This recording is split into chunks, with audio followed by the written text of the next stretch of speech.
Oi, gente, bem-vindos ao nosso podcast aqui hoje com nossos dois convidados, Felipe Crisafulli e Pedro Henrique Mendonça. É um prazer estar aqui com vocês hoje. Eu sou o Roberto Barraco e a gente está aqui para conversar um pouquinho sobre resolução de disputas no esporte. Aí a gente já tem dois grandes desafios. O primeiro deles é o que é esporte, o segundo deles é o que é resolução de disputas nesse contexto. Então vamos começar pelo nosso convidado. Felipe, conta um pouquinho de você, depois Pedro conta um pouquinho de você, e daí a gente vai para a nossa primeira pergunta. Tá bom. Bom, primeiro, obrigado pelo convite do IBDD, da ASP, na sua pessoa especialmente, também a nossa presidente Raquel. Sempre prazer colaborar com o IBDD, com a ASP, com a indústria do esporte, que a gente vai tratar disso como um todo. E, bom, meu percurso, acho que, imagino que a dúvida seja, ou a pergunta seja, meu percurso especificamente na área do esporte. Um pouco diferente, vamos dizer assim, porque por mais que eu tenha jogado bola, tenha sido jogador de futsal e futebol de campo na minha infância, sei lá, até os 16 anos, aí é aquele momento de definir estudo ou esporte, estudo ou esporte, aí começa a ter conflito de horário no colégio, aula à tarde, laboratório de física, química, biologia, informática, essas coisas, enfim.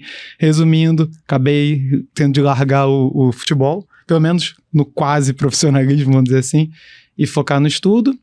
Aí me formei em Direito na PUC no Rio, e depois emendei, na verdade ainda fiz um período, um semestre de especialização na EMERGE, que até então eu queria magistratura do trabalho, mas eu fiz a EMERGE, que é uma escola voltada para magistratura estadual no Rio. Enfim, aí eu tranquei e fui fazer mestrado em Coimbra, na Universidade de Coimbra, em Portugal, mestrado em Direito Constitucional, e depois emendei o doutorado, ainda não concluí, essa parte a gente pula agora, e aí foi em Direito Civil. Só que nesse meio tempo, eu tive contato com o professor Dr. João Léo Amado, que é da área de Direito do Trabalho e Direito do Desporto, como eles chamam em Portugal, e aí eu consegui fazer a minha tese aqui no Brasil, seria dissertação de mestrado voltada para a área do esporte, apesar da minha área base ser constitucional, e aí no doutorado, também sigo na área do esporte. Aí quando voltei, consegui me inserir, vamos dizer assim, no mercado enquanto advogado, e aí eu trabalho no Ambiel Advogados hoje em dia, na área do esporte do escritório, e acho que é isso, não vou me alongar eternamente, a gente não acaba hoje. Boa, Felipe, brigadão. Pedro? Você também tem uma história bastante parecida com as suas nuances, então vai ser bem interessante. Exceto pelo fato de que eu nunca sonhei em jogar futebol profissionalmente. Eu sempre joguei quando era criança, enfim, brinco de jogar futebol até hoje, mas nunca, não nesse nível de fazer uma escolha, estar próximo a isso, realmente não estou nesse patamar. Mas faço minhas as palavras do Felipe quanto aos agradecimentos, a você, Roberto, a nossa presidente Raquel, a ASP, BDD. Acho que vai ser um bom bate-papo aqui. E me apresentando, né, repetindo meu nome, eu sou Pedro Henrique Mendonça, eu trabalho com direito esportivo desde 2010, quando eu ingressei como advogado interno do Comitê Olímpico do Brasil. Fiquei lá de 2010 a 2016, com um pequeno hiato trabalhando com a Copa do Mundo de 2014 para uma empresa que prestou serviços à FIFA. Depois disso fui a Portugal, fiz o meu mestrado. Em Portugal tive a oportunidade de trabalhar na Abreu Advogados também com o querido Alexandre Mestre, que eu preciso registrar sempre que eu conto a história. Voltando de Portugal, passei 3 anos em Brasília, na Camargos Advogados, e desde 2021 integro o CSMV Advogados na área desportiva, e esse é um belíssimo resumo, bem resumido da ópera. Boa, bem-vindo, Pedro. Gente, vocês vão perceber, para mim é até um pouquinho difícil manter um pouquinho minha seriedade. O pessoal que me conhece, eu sou bastante informal, vou tentar não quebrar tanto essa nossa dimensão, tentar ficar aqui chamando de Felipe Pedro. Ocasionalmente é capaz de sair algum apelido, não estranhe, e a ideia é exatamente essa. O mercado, ele é um mercado bastante próximo, quase todo mundo se conhece, e faz parte dessa nossa cultura do mercado do esporte aqui no Brasil, essa proximidade, essa conversa. Então, brigadão por vocês estarem aqui com a gente hoje, em nome do BDD, em nome da ASP, a gente também agradece bastante esse projeto novo, projeto bem legal, das duas entidades juntas. E falando sobre esporte, acho que começando pelo Felipe, a gente tem sempre um dos grandes desafios para quem não é da área é até explicar, mas o que é o esporte no final, o que é esse direito do esporte que a gente tem no Brasil, essa indústria do esporte no Brasil. Felipe, você pode contar um pouquinho? Você tem até um livro que fala um pouquinho disso? Essa parte eu não falei antes, né? Eu co-organizei um livro que foi publicado pela LTR, que chama Direito Econômico Desportivo, e aí a ideia foi pegar temas ligados ao esporte, mas que tenham por trás alguma discussão de direito econômico, vamos dizer assim. Mas é engraçado, você falou indústria do esporte, né? E aí eu começo a pensar aqui devagar na minha cabeça, que vai puxando, como dizia um amigo meu, eu sou tipo Windows, eu vou puxando janelas assim, e aí eu já comecei a pensar que você falou em indústria do esporte.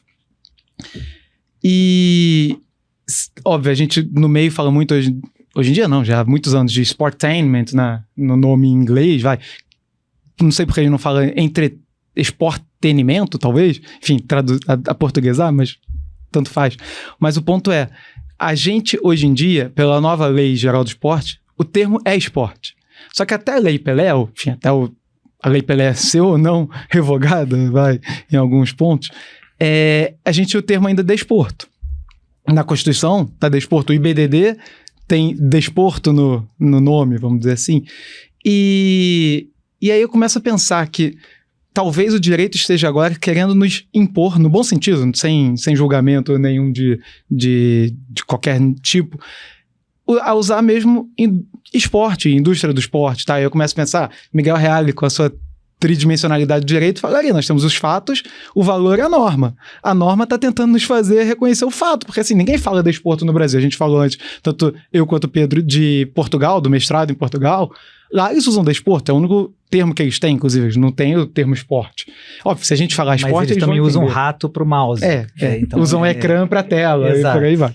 Agora, vocês viram que a informalidade é dos três, né? Então, assim, mas hoje em dia a indústria é cada vez menos, se é que a gente pode falar assim, do desporto e cada vez mais do desporto e entretenimento, ou do entretenimento e desporto inserido nessa indústria, nesse forma mais macro, visão mais ampla, porque assim, as relações que o esporte tem com as outras áreas do entretenimento, para repetir o termo, mas acho que não tem um melhor talvez, são muito grandes. E cada vez mais os advogados e os profissionais em geral dessa área do esporte acabam se miscuindo em outras áreas do entretenimento, de novo, música, artes e tudo mais. E nós temos também um aspecto muito, muito interessante da nossa área, que é a gente trabalhar com algo de que, por mais que o Pedro tenha dito que não esteve ali na sinuca de bico entre ser profissional ou não, mas assim, é aquilo que a gente brincou de fazer desde sempre.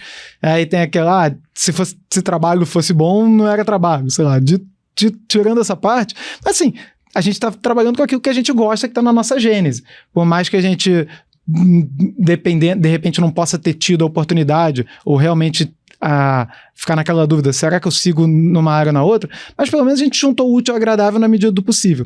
Assim, na prática, o direito do desporto, aí voltando, ou o direito do esporte, nada mais é também, no fim das contas, do que o direito aplicado à área do esporte. Ou do esporte e entretenimento, se a gente for fazer essa extensão.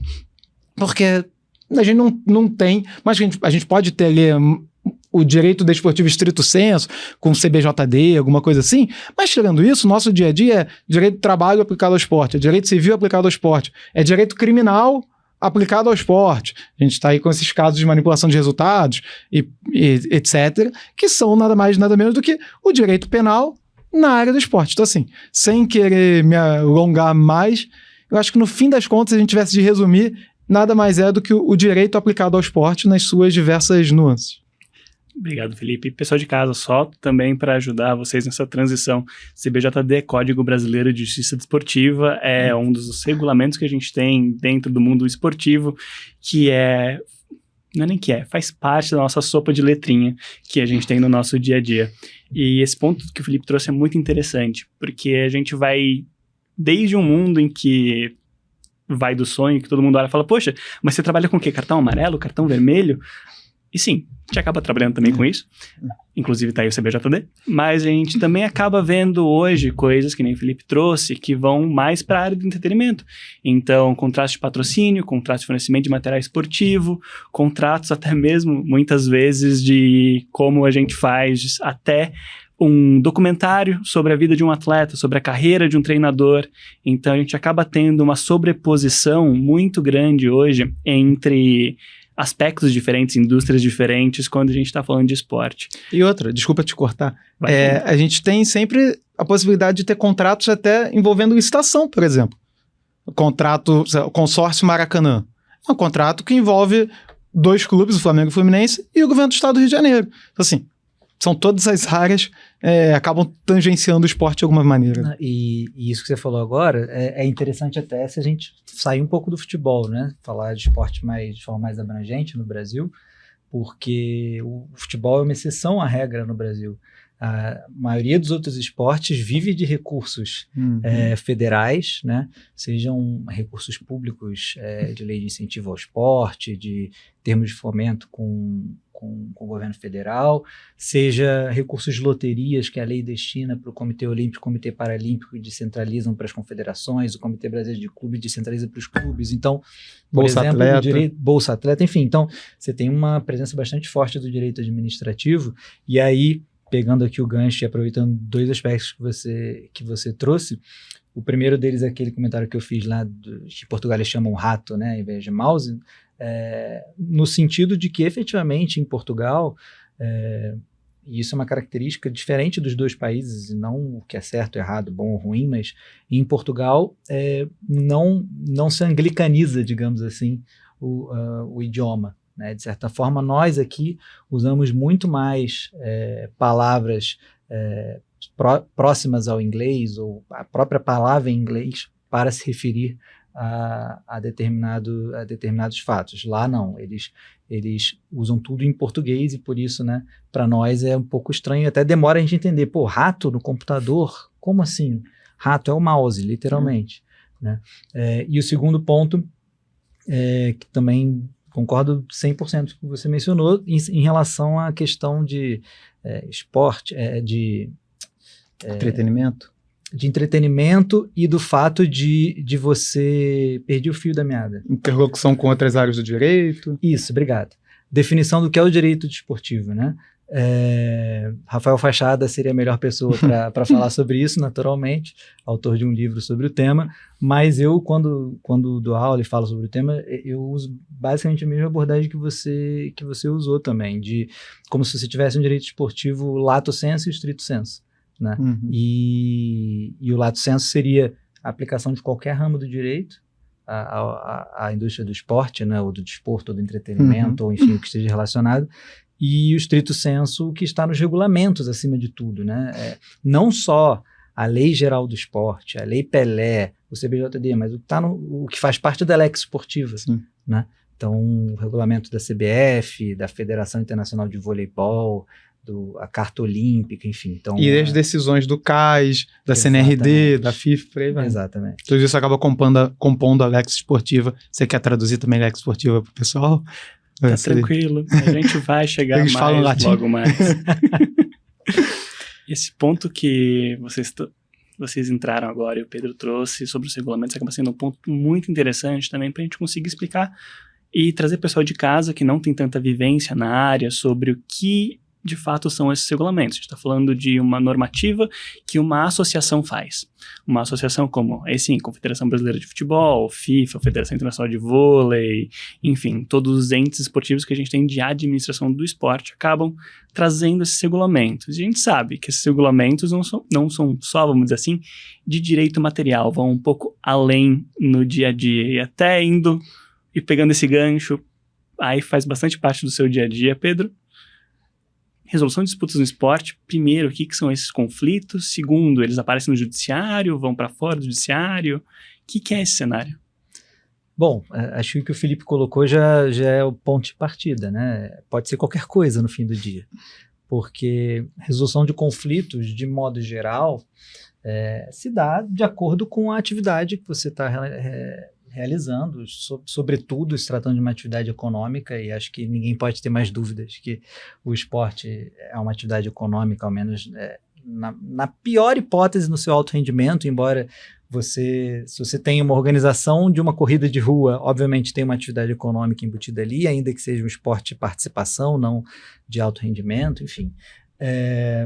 Então, a forma como se resolvem esses litígios depende essencialmente de qual é o tipo de disputa que tá envolvida, do que dizem as normas das entidades esportivas, mas também do que diz a legislação brasileira de modo geral. Então, existem casos, por exemplo, casos de disciplina e competições, né? Casos que o artigo 217 da Constituição Federal atribui competência à Justiça Desportiva para resolver essas disputas. Esse é o tal caso do cartão amarelo e do cartão vermelho, que o Roberto mencionou há pouco. Além de outros tantos, invasão de campo, briga de torcida que invade o campo, enfim, jogou o copo no gramado, atrasou para entrar no campo, além do tempo regulamentar, enfim, tem uma série de questões que muitas vezes até escapam do conhecimento do público, né, porque a gente fica mais focado naqueles casos emblemáticos. Então, a Justiça Desportiva é um órgão que se insere no seio da entidade esportiva. Então, por exemplo, a Confederação Brasileira de Futebol tem um órgão de funcionamento independente e autônomo chamado Superior Tribunal de Justiça Desportiva, que é responsável por processar e julgar casos relacionados à disciplina no âmbito do Campeonato Brasileiro, por exemplo, da Copa do Brasil, enfim, de competições nacionais organizadas pela CBF de modo geral. Isso que eu falei sobre a CBF agora pode se aplicar para qualquer outra confederação de qualquer outro esporte no Brasil. Então, inclusive para as federações estaduais. E em nível regional, para as federações estaduais, a diferença é que não é o Superior Tribunal de Justiça Desportiva, e sim o Tribunal de Justiça Desportiva, mas todos eles exercendo de modo amplo, assim, com uma primeira visão do funcionamento da justiça desportiva, as mesmas competências, que é processar e julgar casos relacionados à disciplina no âmbito de uma competição esportiva. Bom, obviamente a gente está simplificando ao máximo aqui para poder não ficar aqui 2 dias falando sobre todos os sistemas de resolução de disputas relacionados ao esporte. Mas a gente pode aproveitar o gancho da quantidade de opções que tem nas resoluções de disputas no esporte. Você falou, né? Tem muita gente nova e todo mundo meio que se conhece no esporte. Sim. Assim, o tanto de opções que o pessoal que queira entrar no mercado tem para começar. Óbvio que não é fácil, é um mercado fechado, pequeno.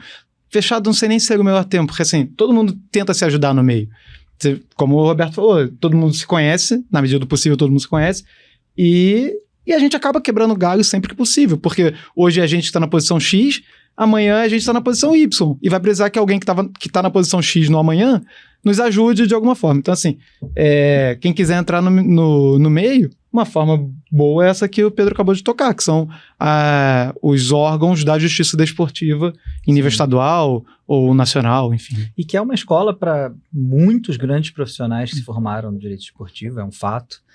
Inclusive pelo volume que o atual sistema impõe, né? Porque como cada confederação e cada federação tem que ter o seu próprio tribunal, bom, não precisa ser muito bom em matemática para entender que são muitos os tribunais que nós temos instituídos hoje no Brasil. Pode ser formado em direito e consegue chegar a esse cálculo aí. Exatamente. Lembrando que a gente, inclusive, vai sair do vôlei, vai sair do futebol e vai para outras confederações, como CBDN, né? Confederação Brasileira de Esportes de Neve, que pouca gente sabe. No gelo, exato.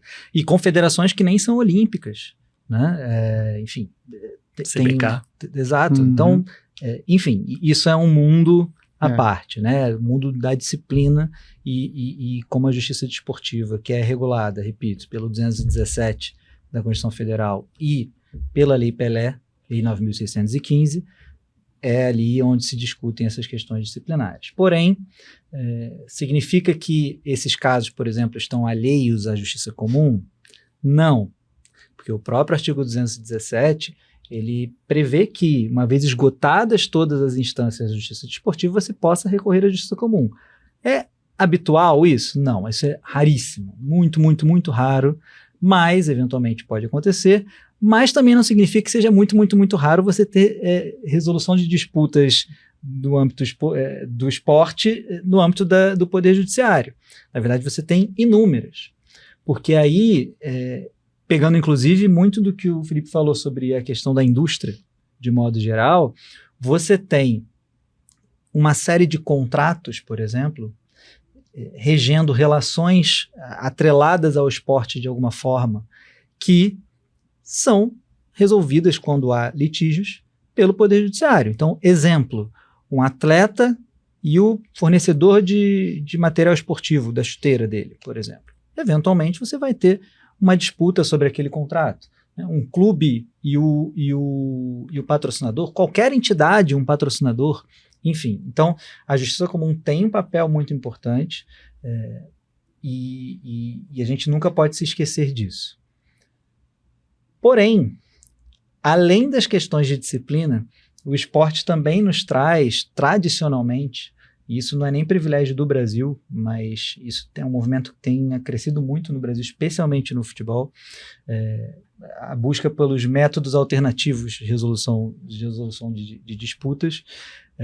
Talvez o principal emblema disso hoje no esporte brasileiro seja a Câmara Nacional de Resolução de Disputas da CBF, a CNRD, mas isso é algo que não se esgota na CNRD.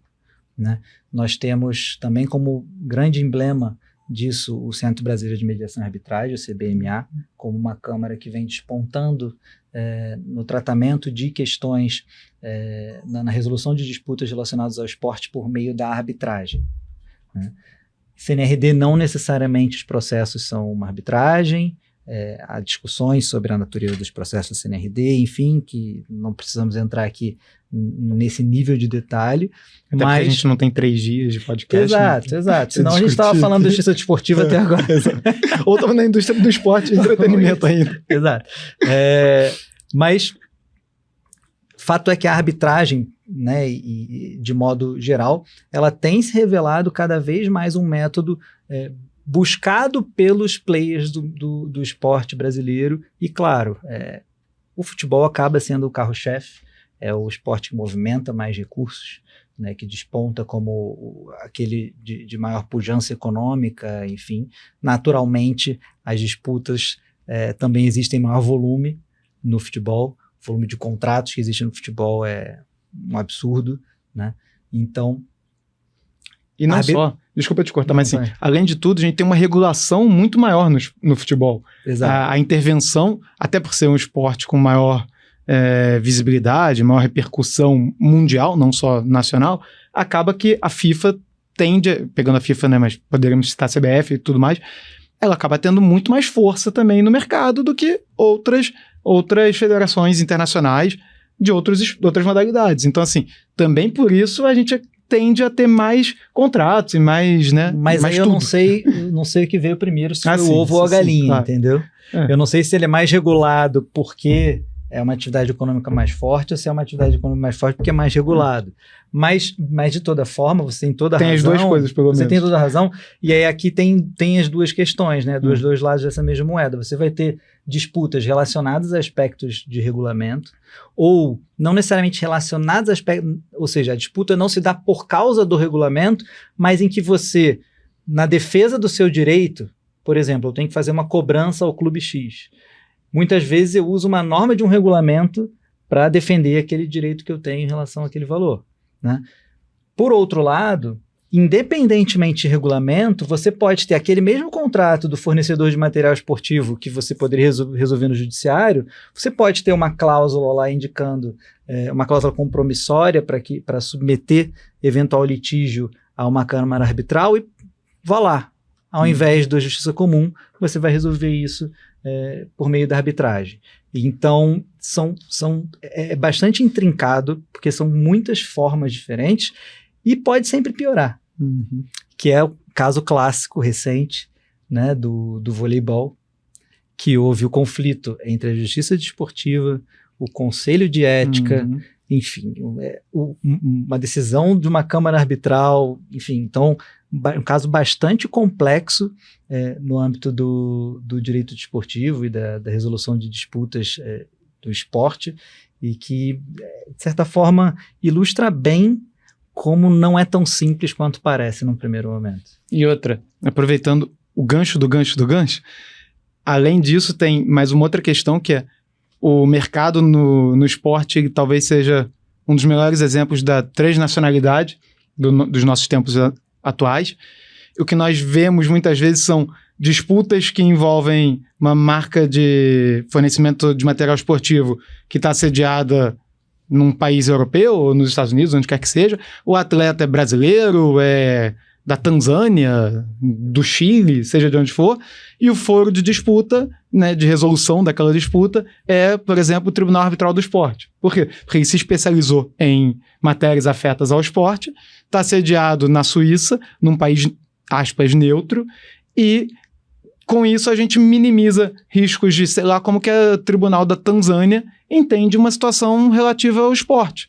Eu sou um atleta brasileiro, estou jogando num clube da Tanzânia, para manter o exemplo, eu sei lá se na Tanzânia eu tenho direito trabalhista, então eu vou, de repente... E se tem, você qual é? Exato, e como que eu faço para exercer? Exato. Enfim, então a gente acaba muitas vezes usando como escapatória, no bom sentido, a competência do Tribunal Arbitral do Esporte.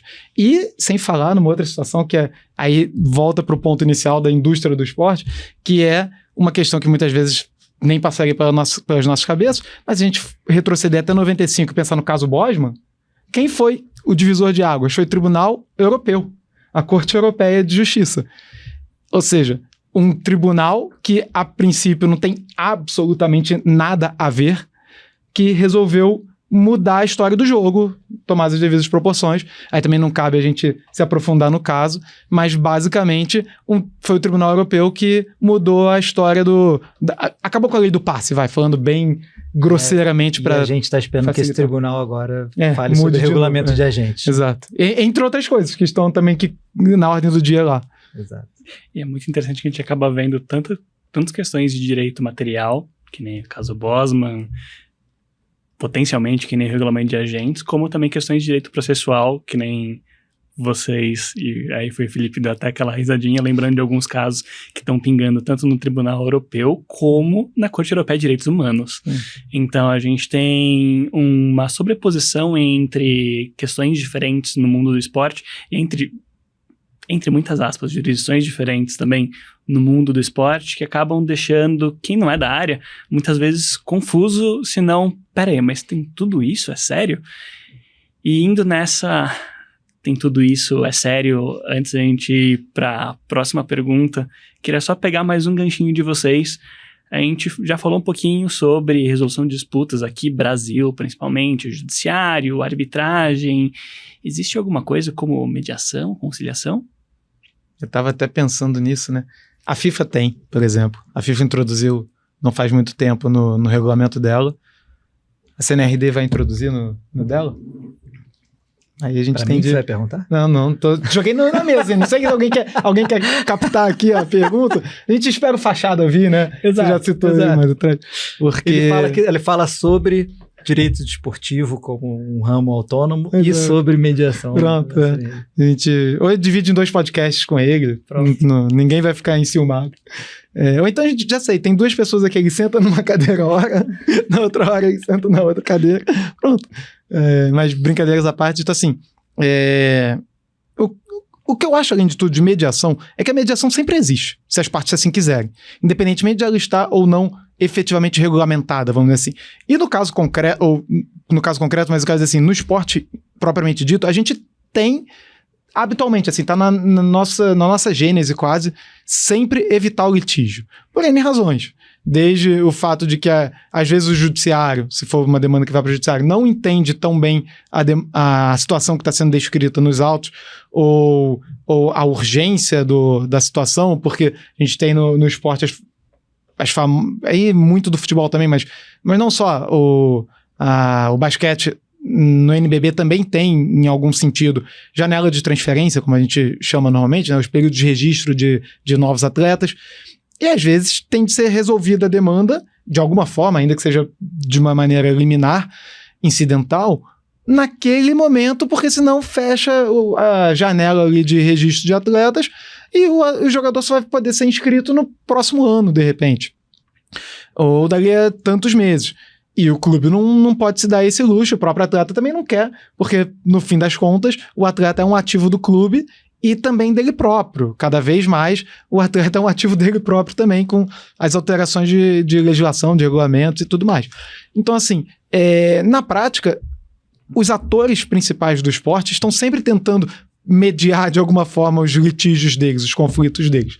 Se de uma forma estruturada, consoante um regulamento, como é o caso da FIFA, por exemplo, ou se de forma informal, com perdão da redundância aí dos termos, mas de alguma maneira a gente está sempre tentando minimizar o conflito, evitar, portanto, levar a uma judicialização de forma bem genérica desse termo. Aí entenda não só por Poder Judiciário propriamente dito, mas CNRD ou qualquer outra forma de resolução de disputas. CNRD a gente já traduziu esse acrônimo, que é mais um que a gente tem. começou falando Câmara Nacional de Resolução de Disputas para todos os efeitos.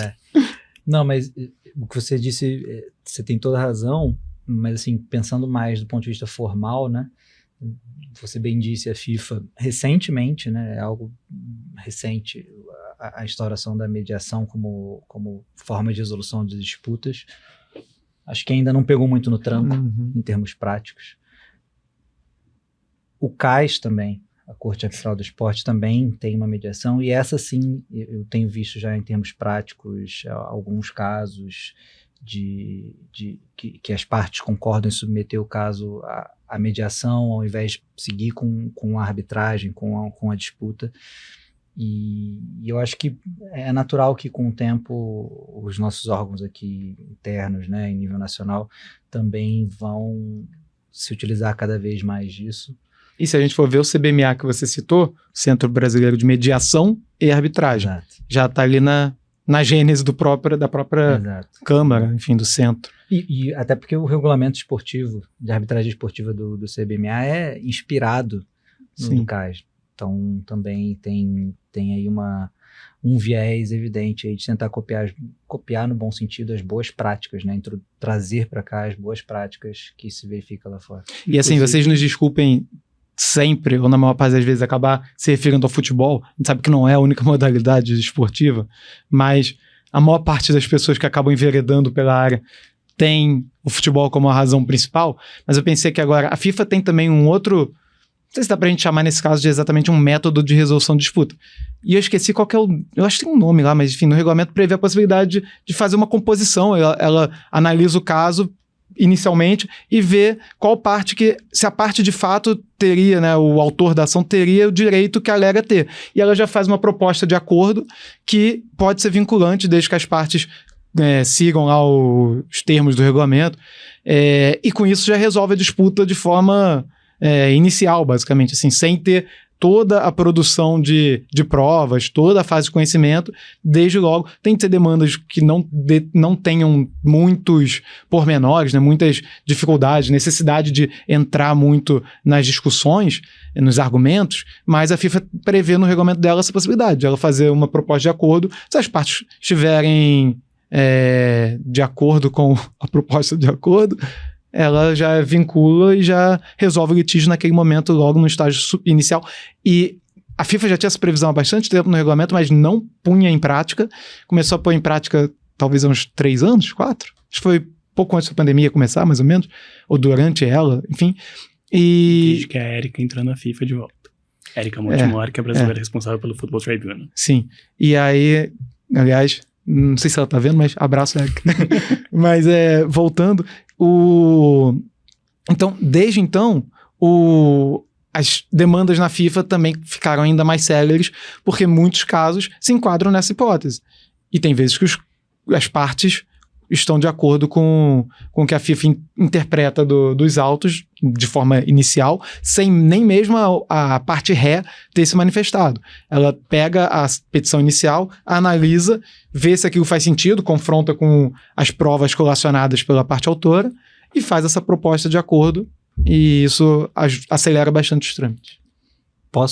eu sei que você deve estar ansioso para partir, mas para partir a próxima pergunta, eu digo, não para partir para mas só porque, como você falou que a gente só estava falando de futebol, e eu, de certa forma, tenho um dever de prezar pelos demais esportes, né? Afinal de contas, fui advogado do COB por 6 anos e, enfim, durante toda a minha carreira no esporte, trabalhei e continuo trabalhando ainda com entidades de outros esportes. Só para trazer 2 exemplos para ilustrar um ponto que eu acho importante que o ouvinte ou o espectador tenha ciência. Por exemplo, a Federação Internacional de Triatlon tem um órgão no seio dela para julgar questões relacionadas ao triatlon. Então, eventualmente, se um atleta é desclassificado durante um evento da Copa do Mundo de triatlon e ele tem, de acordo com os regulamentos da World Triathlon, o direito de protestar em relação a isso e, se o protesto não for bem sucedido, depois recorrer a esse órgão.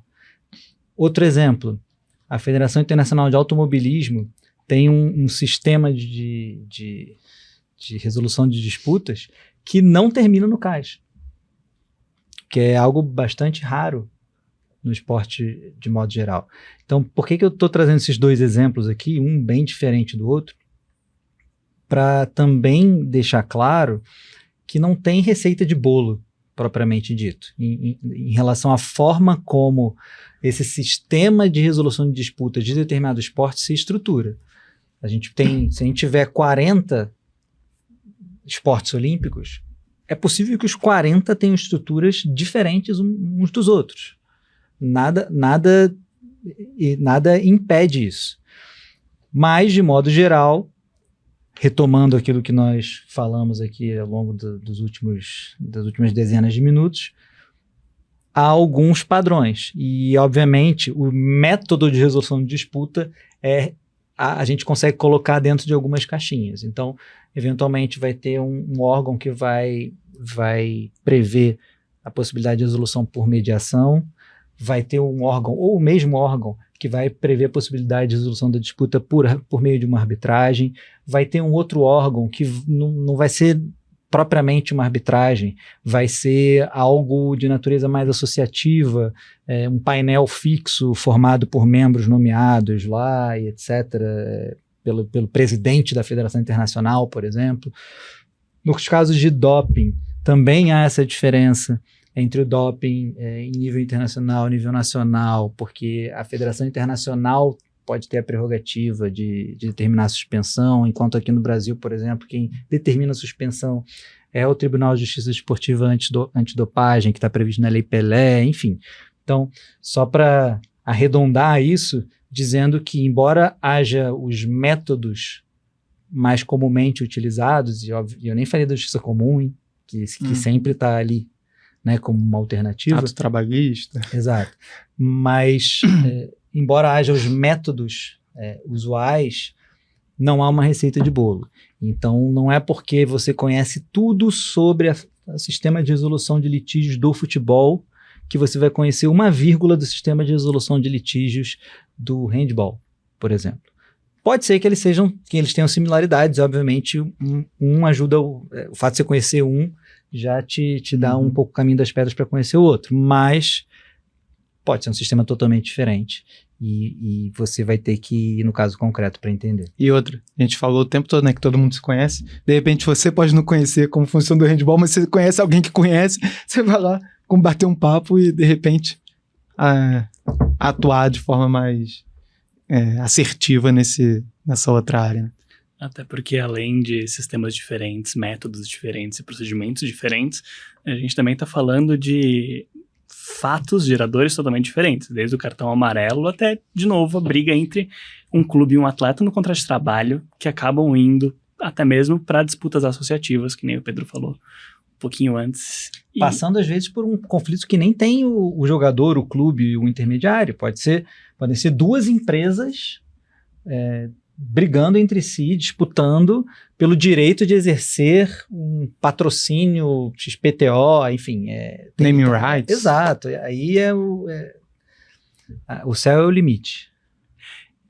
Falando em... Assim, desculpa te cortar, mas eu pensei que agora numa outra questão que a gente tem que, pegando o gancho até do que o Pedro falou, que a gente tem também os tribunais de penas, que no Brasil a gente não tem por conta da justiça desportiva, mas em outros âmbitos, outros esportes, outros países, muitas vezes a forma de definir se o atleta que levou o cartão vermelho vai ser um jogo de suspensão ou vão ser 3, seja lá quantos forem, não é através de um sistema, aspas, muitas aspas, judicial, porque a forma como a justiça desportiva se organiza é tentando espelhar a forma como nós temos de resolução de disputa no Poder Judiciário, com os auditores, que seriam os juízes, a procuradoria, que faria a função do Ministério Público, se a gente for comparar assim, e aí tem os advogados fazendo as defesas dos denunciados, né, dos atletas, treinadores, dirigentes, etc.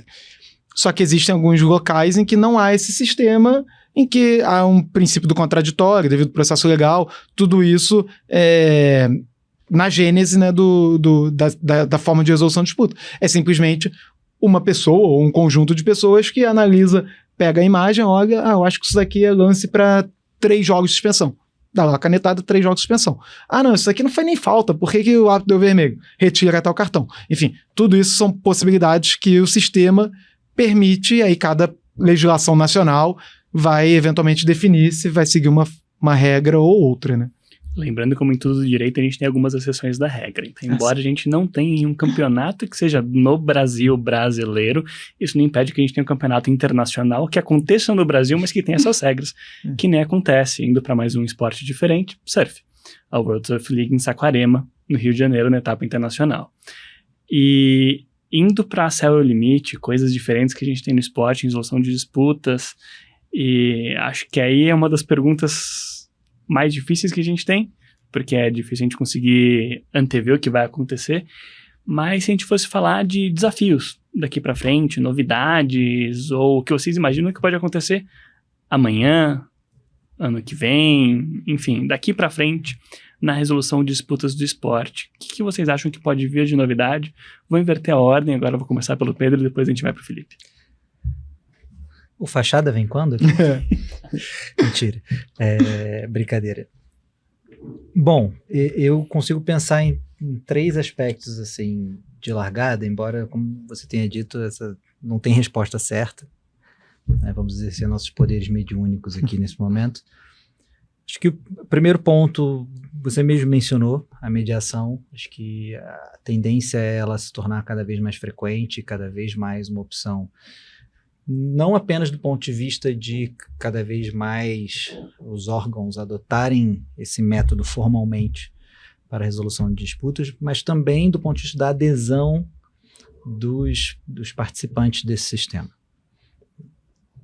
Para nós, advogados, é uma coisa muito simples, em certa medida, você pensar, poxa, mas o litígio é muito caro, leva muito tempo, não faz sentido, muitas vezes. Às vezes faz, claro, mas muitas vezes não faz. Vamos compor. Mas nem sempre o cliente, a parte envolvida, tem a mesma dimensão, porque e faz todo sentido. Você tem componente, muitas vezes, pessoal envolvido que altera a percepção, né? Tem, muitas vezes, a dificuldade de entendimento do valor do dinheiro no tempo, por exemplo. Então, você tem, aqui, ó, você pode ganhar 100 agora, ou 110 daqui a X tempo. Poxa, melhor ganhar 100 agora, né? Enfim, então, mas isso acho que é algo que, pela nossa formação jurídica, é algo que nos parece muito claro em algumas circunstâncias. Nem sempre, às vezes nós mesmos temos essas dúvidas, nós sabemos disso, porque o principal componente é quando você não tem como garantir êxito de nada. Quando você está num litígio. É impossível. Isso sem falar que você não tem como garantir que vai receber. Exato. Então, o primeiro passo é ganhar, o segundo é receber. Que muitas vezes é mais difícil que o primeiro. Exato. Especialmente dependendo do foro, isso também se altera substancialmente. Então, acho que a mediação vem aos poucos ocupando esse espaço. Acho que o fato de a FIFA ter começado a implementar, repito, acho que ainda não está em termos práticos ainda não pegou no tranco, como se diz, mas acho que é natural do processo, né? Acho que com o tempo vai acontecer mais vezes. Tudo isso vai incentivar que nossos órgãos aqui nacionais também passem a adotar isso com mais frequência e vai habituar os participantes do sistema a entenderem o funcionamento desse método e se filiarem a ele, né? Falando, não, realmente vou para a mediação que vai resolver meu problema melhor do que se eu partir para o litígio. O segundo ponto tem a ver com o tópico do que é a indústria do esporte e tudo, com os movimentos que nós temos tido especialmente no futebol, né, mais uma vez, de ampliação das sociedades empresárias envolvidas no futebol, tudo isso, que é uma aproximação dentro daquele espectro de aplicação do direito, de qualquer ramo do direito ao esporte, a aplicação do direito empresarial, corporativo, societário ao esporte tem crescido exponencialmente no Brasil desde a publicação da lei da SAF, Lei das Sociedades Anônimas de Futebol. Porque é óbvio, se você atrai o investidor, você está atraindo ali um empresário que vem com toda uma carga de entendimento do mundo empresarial e de como se resolve os litígios no âmbito empresarial. Então é natural que isso aproxime o litígio do esporte do litígio, a arbitragem dentro do esporte, por exemplo, da arbitragem comercial. Eu acho que me parece ser um caminho quase que natural para resolver diversos tipos de disputas, mas não necessariamente as disputas relacionadas à disciplina por hora. E aí esse é o meu terceiro ponto aqui que me vem à mente. A Lei Geral do Esporte, na versão aprovada pelo Congresso Nacional, eu até aproveitando para dizer que eu acho que a Lei Geral do Esporte seria muito boa para o nosso esporte. Claro, nenhuma lei é perfeita, sempre haveria melhorias a fazer, mas, infelizmente, os vetos, as centenas de vetos à Lei Geral do Esporte acabaram por prejudicar alguns dos seus principais objetivos, como sistematização, enfim, e um dos vetos diz respeito justamente à justiça desportiva. Porque a Lei Geral do Esporte trazia uma previsões sobre a justiça desportiva mais flexíveis, de modo geral. Então, por exemplo, aquilo que eu mencionei lá atrás, que, poxa, cada confederação, cada federação estadual tem que ter um tribunal no seu seio, no âmbito da sua entidade. Pela Lei Geral do Esporte, não necessariamente. A Federação Paulista de hóquei sobre grama poderia se utilizar de um órgão de uma outra entidade para fazer as vezes do seu Tribunal de Justiça Desportiva. O que, para quem conhece a realidade das confederações e federações de esportes que não o futebol, especialmente os esportes menos conhecidos do público em geral, que movimentam menos recursos, enfim, sabe que seria muito bem-vindo. Então, o que eu particularmente acho que seria muito positivo seria justamente trazer de volta esse modelo que a Lei Geral do Esporte propunha, de justiça desportiva. Particularmente não concordo com as razões de veto. Acho que isso não afetaria diretamente os órgãos de justiça desportiva que já hoje são consolidados e consagrados e com uma atividade intensa, como é principalmente o do futebol, né? O STJD do futebol, por exemplo, mas certamente seria muito importante para resolver um problema que é, poxa, mas o meu esporte, de esportes na neve, como você mencionou, poxa, quantos casos deve ter disciplinares de esportes na neve no Brasil ao longo de 4 anos, que é o mandato provavelmente de um presidente. Zero fez com a mão ao barraco para quem está só escutando a gente. Então, assim, qual é a lógica de você ter um órgão instituído que no fim do dia não funciona, né? E ao mesmo tempo você tem que tê-lo pronto para funcionar, porque vai que seja necessário. Então, será que não seria interessante, seria um problema que essa entidade utilizasse o órgão X como seu Tribunal de Justiça Desportiva, como, por exemplo, o COB, que tem no seu estatuto a previsão de um tribunal, né? E o COB faz do CBMA, atualmente outorga ao CBMA a prerrogativa de exercer as funções desse tribunal, né? Será que isso seria realmente um problema? Então, essa particularmente seria uma tendência que eu gostaria que se tornasse realidade, porque, repito, realmente não vejo nenhum óbice na lei, não vejo... bom, na Lei Pelé hoje há um óbice, né? Mas se houvesse uma nova lei com o texto que se encontrava na Lei Geral do Esporte para tratar disso, não acho que haveria nenhuma contraposição em relação, nenhum conflito, nenhuma violação do artigo 217 da Constituição Federal, por exemplo, porque estaria sendo garantida ali a justiça desportiva. Acho que apenas a forma como nós a conhecemos poderia ser diferente, poderia ser igual também. Pode ser que todas as entidades que têm 0 casos prefiram ter os seus próprios órgãos, e ok.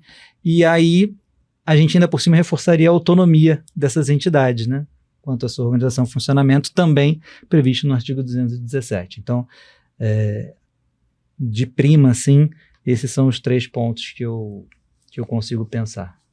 Eu acho que, assim, para não repetir, até porque ele já tratou muito bem de todas as possibilidades, e entre elas a mediação, conciliação e tal, talvez seja mais fácil de se vislumbrar, de se visualizar, e especialmente para o curto espaço de tempo.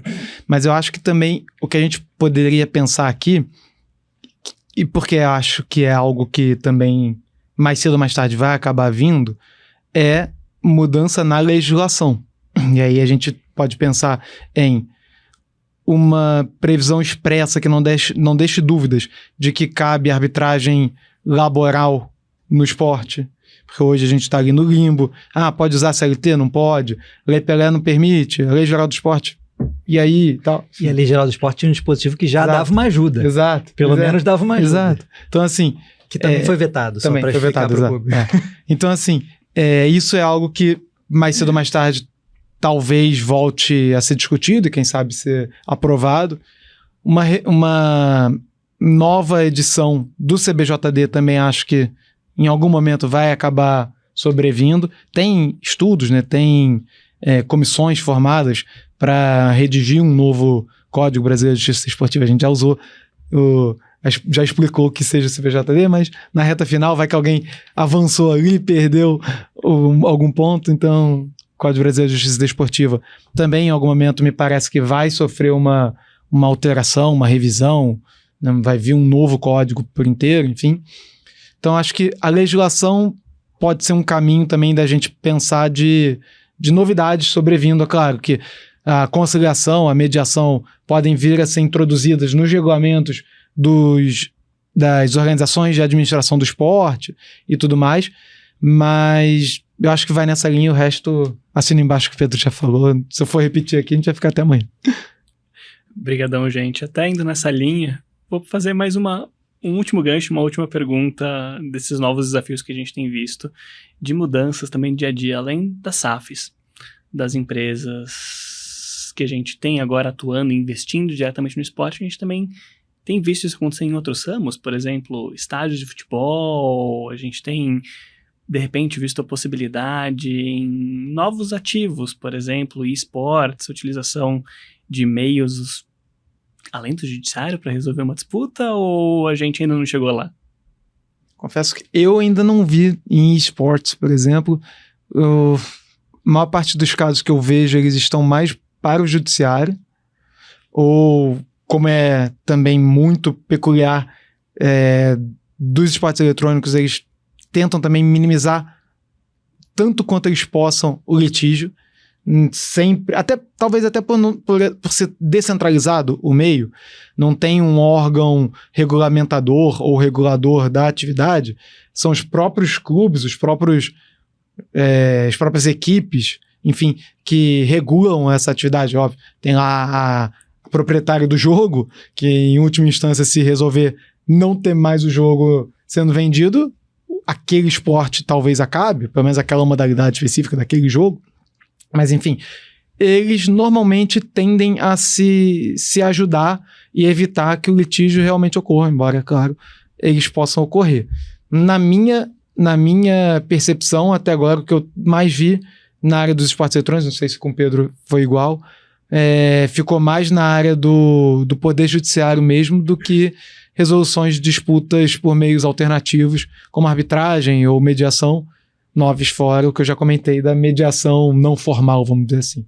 Não sei com você. Eu também, minha observação prática é essa também. Não tenho visto nos esportes nada que fuja muito da justiça comum. O que é curioso, né? Porque em certa medida você poderia supor que um novo esporte pudesse ter uma ideia de inovação nesse sentido, mas ao menos em regra, efetivamente, o que se prevê mais é o judiciário, mas acho que tem um outro lado também, né? De certa forma, nesses últimos tempos, acho que agora já é muito claro, né? Pelo menos não deveria haver, na minha visão, a discussão se é esporte ou não é esporte. Para mim é muito claro que é. E a jurisprudência, os precedentes levados a tribunais sobre questões relacionadas aos esportes foram muito importantes também para consolidar esse entendimento. Então, o fato de você ter o judiciário aplicando a Lei Pelé, na época não existia a Lei Geral do Esporte, há uma relação de trabalho entre o pro player e a organização, enfim, tudo isso foi importante, é importante ainda, de certa forma, para a consolidação desses conceitos. Então, em certa medida, o fato de os litígios estarem mais concentrados no judiciário tem um papel importante sob essa perspectiva também. É isso, se a gente for ver os esportes tradicionais, por assim dizer, começaram nisso também, né? Hoje em dia que a gente usa mais os sistemas de resolução alternativos, não sei se também tem um quê de também hoje em dia o profissional do direito está mais habilitado, mais acostumado com esse tipo de forma de resolução de disputas, mas também nos esportes ditos tradicionais, o judiciário teve o seu papel, teve o seu momento, vamos dizer assim, não que esteja jogado de lado, continua havendo demandas perante o Poder Judiciário, mas hoje em dia, pegando de novo o futebol como exemplo, a CNRD, ela cada vez tem mais casos, cada vez mais o meio aceita a competência ou o foro da CNRD como competente para resolver os litígios envolvendo os atletas, os clubes, os intermediários, ou agentes na nomenclatura mais atual, que voltou, né, a ser atual. Enfim, então também tem a ver com isso que você comentou, Pedro, de que o mercado está mais propenso a aceitar. E aí até pega um gancho com o que você comentou também antes, né, com a entrada desses novos empresários, a partir da lei das sociedades anônimas do futebol no mercado, trazendo essa cultura empresarial para o esporte, isso também acaba reforçando a ideia de que é uma indústria. Porque, assim, no fim das contas, é uma indústria porque tem muito dinheiro envolvido. Se a gente for, né, querer deixar mais grosso modo possível, não fosse essa atividade econômica, talvez a gente não chamasse de indústria, talvez chamasse de outra coisa qualquer, uma mera atividade esportiva, sei lá, mas quando a gente vai vendo cada vez mais profissionalismo no setor, valores exorbitantes e regras específicas, inclusive com possibilidade de intervenção do CAD, o Barraco, eu chamei de Roberto, eu chamo de Barraco, a gente usa todos os termos possíveis. Ele até comentou do livro, né, que eu coorganizei, e um dos artigos que a gente traz lá é sobre a possibilidade do CAD intervir na questão da comercialização dos direitos de transmissão dos campeonatos, né, das competições, enfim, os chamados direitos de arena.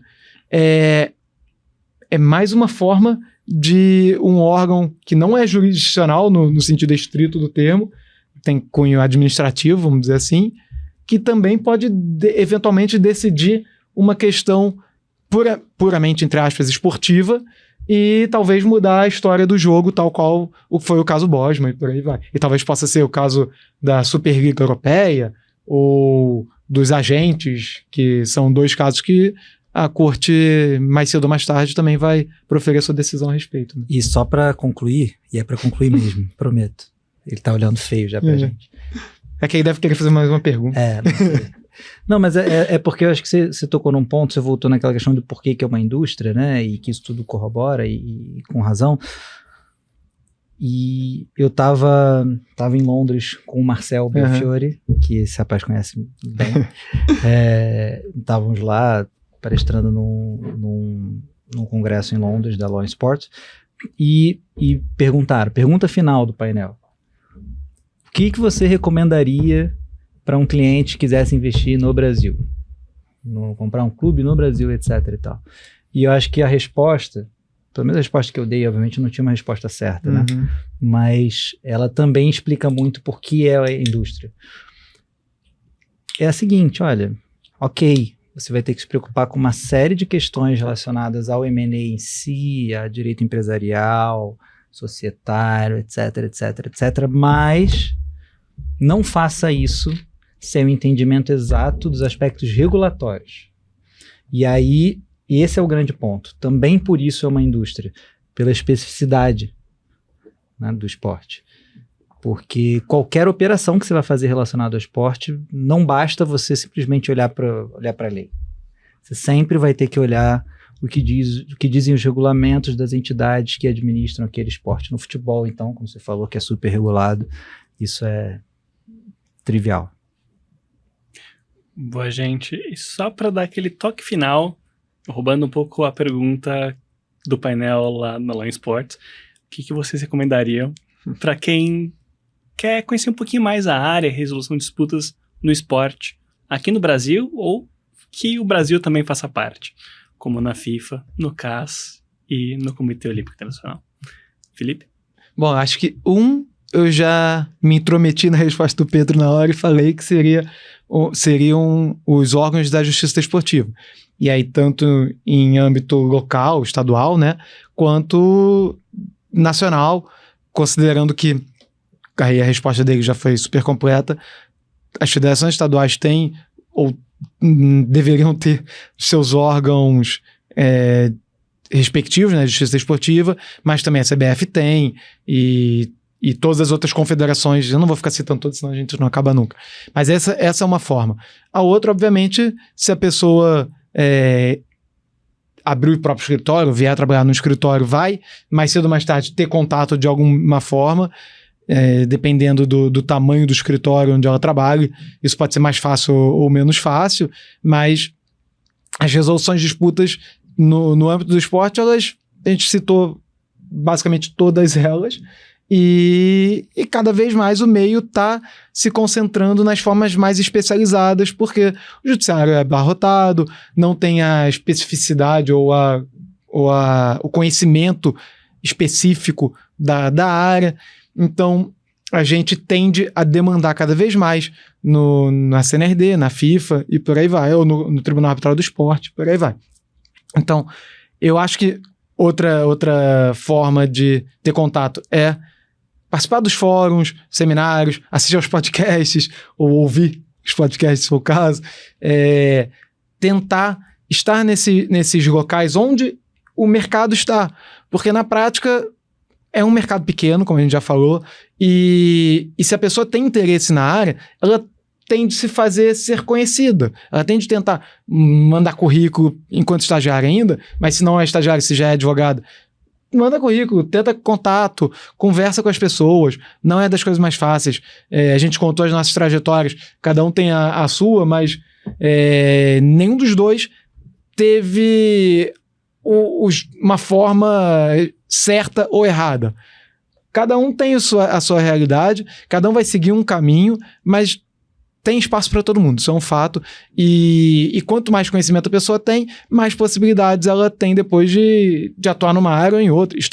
Melhor dizendo, num papel ou em outro. Ela pode ser advogada de um escritório de advocacia, mas ela também pode ser advogada do COB, ou do COI, ou trabalhar na FIFA, sendo uma das pessoas que cuidam dos casos que são, das demandas que são levadas à FIFA, não necessariamente ela vai atuar em prol do autor ou do réu, mas ela pode estar no meio do esporte atuando nos bastidores, por assim dizer, de uma forma administrativa, mas que depende do conhecimento jurídico que ela detém. Enfim, eu acho que tem N possibilidades, não sei se eu te respondi do jeito que você esperava, mas talvez o Pedro consiga complementar na linha do que você queria.